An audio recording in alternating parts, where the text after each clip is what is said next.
time has come for life to begin. I think as an entrepreneur, you need to be both a mental and a physical athlete. And that's all about the brain condition, the mind condition. It's something you have to work on daily and fight. Especially as you get older, you have to fight entropy. Because your body, your mind, if left untrained, will keep you small. Hey everyone, Lou Antonio here. I literally have no idea what I'm doing with this camera stuff, so bear with me. Start normally in the morning.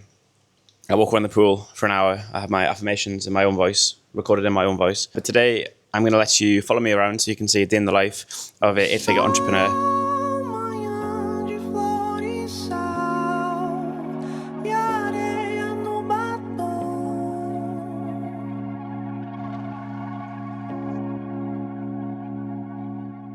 Great success. First time ever, I've actually broke 200k in a month. Check it out. Yo, that's like a 30-day period, 200k, over 200k pounds, man. That's amazing. And this is whilst chilling, living life in Bali. But it wasn't always like this. It took me a very long time to get here. 3 most important things if you want to get to 200k a month is consistency over time, making sure your store's optimized, having email marketing, and obviously having your content dialed in the front end. And that's probably 4 things. And then when the time comes, you'll also be at 200k. One other thing that's nice in the morning, to wake up for messages from clients. You can see one here. This guy, this is just like rolling last 30 days. Guy's done over 21k pounds profit. This is all documented on YouTube as well. Just amazing to see that this works, man. Like everything that I'm doing, that I'm teaching, this is the power of ecom when done correctly. Well, sometimes on the subscription side of things, you obviously want to lead with that as the offer, but 9 times out of 10, they will only use it or sign up for it just to get the discount, and then they'll cancel straight away. Like the subscription thing is a completely different beast, because for me anyway, in my experience, unless they already know, like, and trust you, kind of have to build that relationship and demonstrate value first. So it's all about, I don't know how deep you're going with email marketing, but this is one of my other things that I obsess over. Yeah, okay. Let's talk tomorrow, Lou. Cool. Send me the podcast you were talking about. Okay. Send that through. Will do. I'm intrigued to give that a watch. And right. Let's book a time for the same time tomorrow and Cool. have a chat. Love it, bro. All right, thanks for staying up. I know it's late where you are. I appreciate it. Yeah, thank you for the extensive call, bro. I wasn't expecting it. Appreciate it. I love it. You can probably tell I can talk business all day. It's good. All right, man. Have a good evening. Cheers, bro. Cole's really good, actually. Really good guy. 22, Miami. Run his own dropshipping. He actually teaches dropshipping, strangely enough. Chatted for an hour and a half. So yeah, this is typical morning, day in the life of being an 8-figure entrepreneur, is talking to other entrepreneurs, inspiring them, and basically showing them that, like, I've followed a very similar set journey, and success leads to lose, basically. So if I can do it, they can do it too. And I just really love being able to show them exactly all of my systems, how I've done it, the mindset, their principles, because it's all repeatable. Yeah, it's all learnable.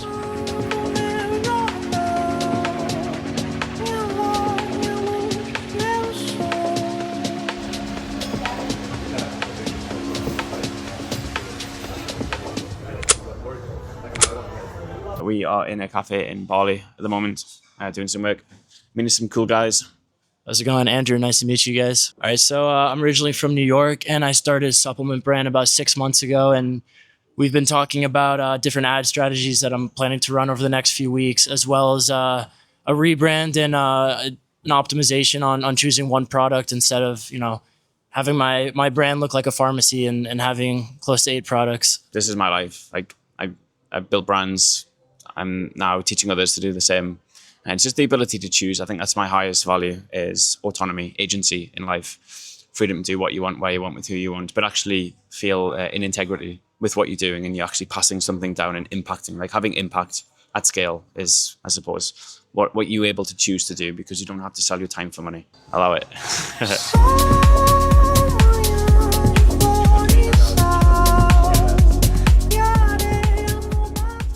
All right, so just finished up the meeting with Naomi in the cafe. That's meeting 3 or 4 of the day. It's now 6:30. We're in the gym. Just came across a friend of a friend. Everyone comes to me with their business ideas. They want to talk shop. They want to get more information on what I'm doing and how they can copy it. So we just had a really good chat with a guy, a Russian guy, met out of here.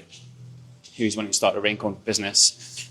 He also has a lot of things going on. So I see this quite a lot where everyone's attention is spread so far, so wide, and they kind of make a little bit of progress here and there, but nothing really substantial because their attention's just everywhere. Okay, I remember that universal algorithm of where where attention goes, energy flows, and results show. This like applies to business and life as well, in terms of you just need to do one thing well, and you need to stick at that one thing consistently over a long enough period of time to allow time to compound and you get results. In the day-to-day, what actually matters when you're doing the work in the dark, when no one's watching you, is you're just kind of taking one step at a time, just like climbing a mountain, just one thing at a time, 1% every day. Win the day, just get the one thing done, okay? And Octavio was my third meeting of the day, also in the cafe. I met him at an entrepreneur dinner last week. He wanted to meet for a coffee and just discussing how a lot of times, particularly so in Dubai and sometimes in Bali, the first thing anyone comes to you with, and the first question they ask is like, what's your revenue? And I hate that. Like, all this just ends up being like a big dick competition, as opposed to actually truly getting to know and understand someone. We kind of figured out that normally the biggest guys in the room stay the least. They're the ones you want to pay attention to. Why? Because they're listening, they're observing. They have nothing to prove to anyone, okay? And if you can be that person, this is where people actually generate more respect for you than if you're just kind of blurting out, showing revenue numbers all the time. You see that so much in ecom. Same with the agency space. Everyone's just so focused on whatever the last month was or however much money they make. No one really cares. Okay? Are you a nice person? Have you done extraordinary things? Are you nice to be around? Are you able to impart wisdom? Like, these are the things that really matter. Yeah? This is what you're going to be remembered for. This is when people are going to refer you and talk about you. Yes, revenue is important, but it doesn't always have to be the main thing. So yeah, let's lock in. Let's get this session done. I'm going to hit recovery afterwards, and then we've got a final entrepreneur meeting for dinner in a really nice restaurant, which I'm excited for you to see. Just do it. Wow it.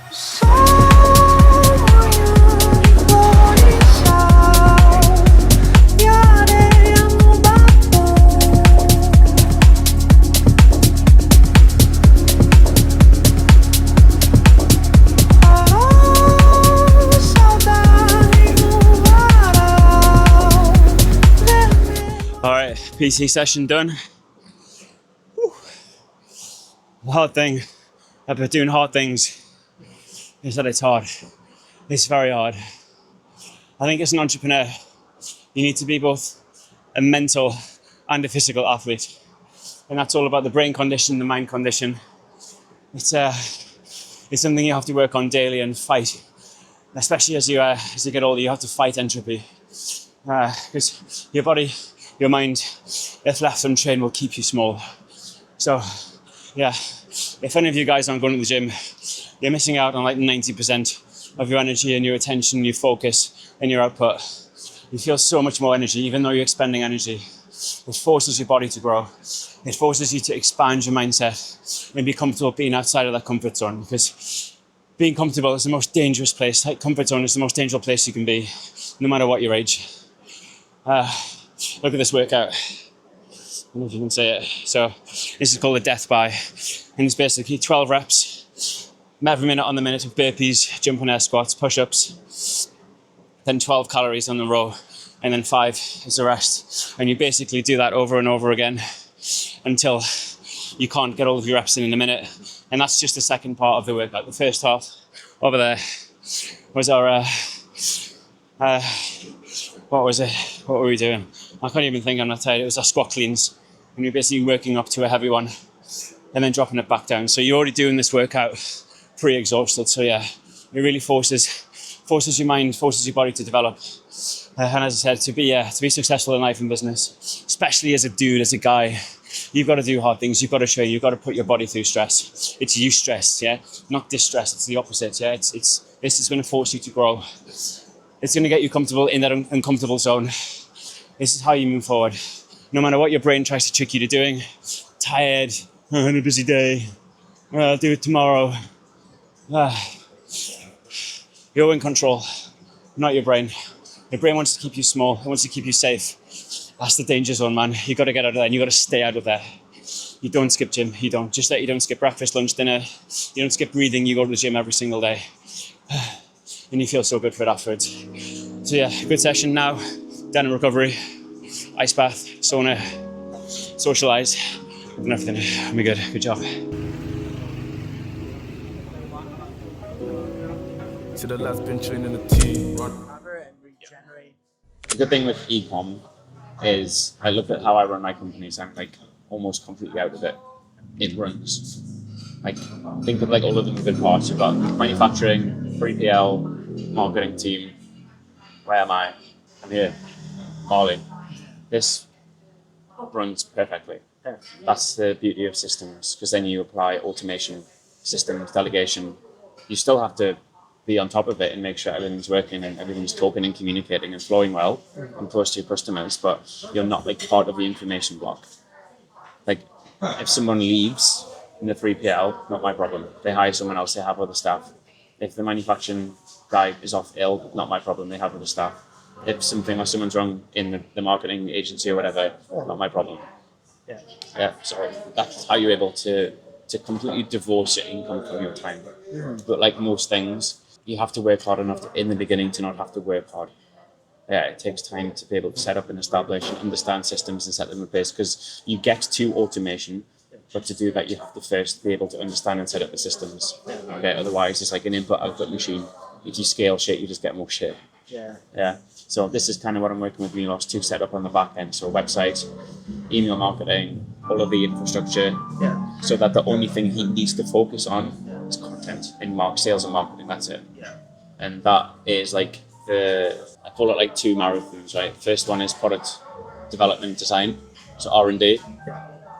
This is the first marathon. And the ultra marathon is sales and marketing, building the brand. Yeah, this is the hard bit. This is where everyone like loses. They got so much like momentum and energy in that first product design phase. It's going to be this, we're going to do this, it's going to look like this. And then it's like expectation versus reality. When it hits the market, you're like, oh shit, I'm one of many. I'm a small, insignificant fish in a massive sea. Generally in a red ocean as well, not a blue ocean. How do I differentiate myself? How do I capture and convert that attention into dollars and do so on small scale and also big scale? This is when it gets difficult. This is where most people quit, because they then lose the momentum that they had at the beginning, because of shit, it's hard, it's a new skill set, and it's also something you're continuously involved in, because you're always, as CEO and founder, because like I say, modern day ecom businesses first and foremost are media companies. Same as we're talking about the services stuff, you're a media company. This is like your key primary focus. Obviously the systems on the back end will run, things will still break, standard, but it's all about sales and marketing and understanding more than anything else. You know more about your target audience and customer than they know about themselves. That's how you crack the code. That's it. Yeah, so super niche, super specific, one problem, one product, one solution, one landing page, you know what I mean, all this stuff, just like keep the main thing, if possible. One pain point. Alright guys, just got back to the villa. It is 11 o'clock at night. Just finished the conversation with Rue. It's been a long day, but hopefully it gives you a little bit of insight into the behind the scenes of an 8-figure entrepreneur living in Bali. It's been a fantastic day. We saw Luke, he's done over almost like 30k profit. We've almost hit just over 200k actually for the month. Again, you just see kind of constantly picking up ideas, some of the good guys in Bali. Days are like packed to the max, but it's all things that's enjoyable. And the key takeaway from this is we're living deliberately. Okay, things aren't happening to me, we're actually happening to life and growing. Okay, so I hope you enjoy it. If there's anything you'd like to see specifically about the day to day, or if you have any comments, any questions, stick them in the comment section below, and we'll see you on the next one. Allow it.